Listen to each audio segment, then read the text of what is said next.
Good morning, everyone. So we're continuing in the Shemesh Umagen, Siman Mem Gimel, and here he quotes a sefer called Divrei Shalom ve'emet.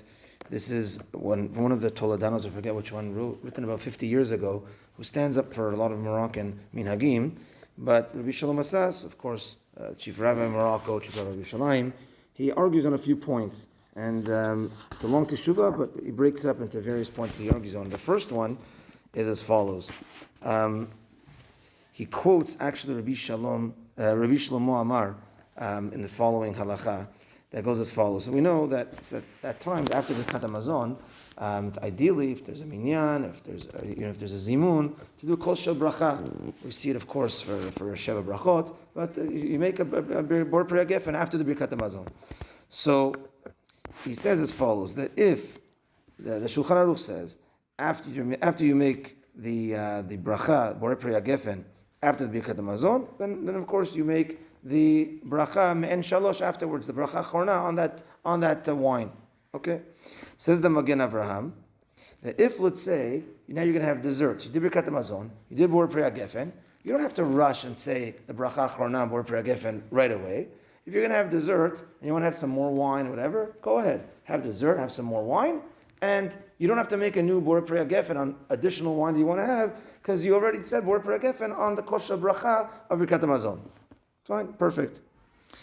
And then says, he quotes in the name of Shlomo Amar that says as follows: you could learn from the Magen Avraham that if, let's say, you made a mistake and said the Beracha Achrona, Beracha Men Shalosh, on the bor pri gefen, even though I know dessert's coming and I want to have a dessert wine, I want to have some wine in the dessert, even though I intended to have it, but I said the Beracha Achrona because I'm so used to saying the Beracha Achrona right after the Birkat Hamazon wine.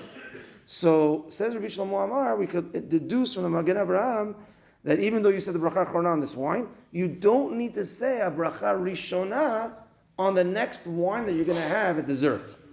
A chidush. That's what he quotes from Rabbi Shlomo Amar. And again, if, let's say I say Beracha Hamazon, I say bor pri gefen on the wine, and my intention is I'm going to have dessert which has wine, but I'm so used to saying Beracha Achrona after the wine, I said the Beracha Achrona.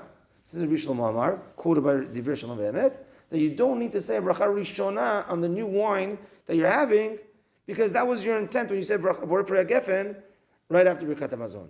But argues Rabbi Shalom Asas, and I feel rightfully so, that first of all, you can't deduce that from the Magen Avraham.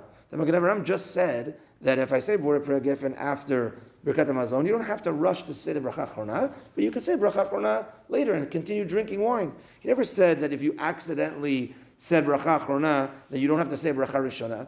He says Beracha Achrona, just like Beracha Hamazon, and just like a few things, let's say Mayim Achronim, those are cutoffs. So if a person's eating and he does Mayim Achronim to finish his meal, you can't say, oh, now let me eat some more. No, you did an action to finish your meal, you're done. Or you Beracha Hamazon. Beracha Hamazon is a cutoff. You can't Beracha Hamazon and then, oh, I'm going to have more bread because the intention that I said on the Hamotzi also intended for this bread. Doesn't go. Beracha Achrona, the Beracha Hamazon, is a cutoff. And so too in this case as well, says, even if you had that intention, I'm saying bor pri gefen now for the Beracha Hamazon, after Beracha Hamazon, say bor pri gefen. I intend to have that dessert wine.